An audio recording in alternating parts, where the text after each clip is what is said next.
meetings.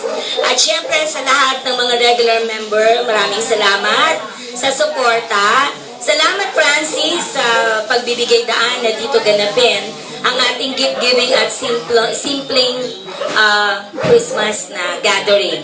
Ayokong tawaging party, no? Kasi halos lahat kasama na kami ang aming institusyon ay nag-giveaway para sa isang Christmas party. So we just call it Christmas gathering and bonding, and of course the annual gift giving sharing sa ating mga kabatchmate.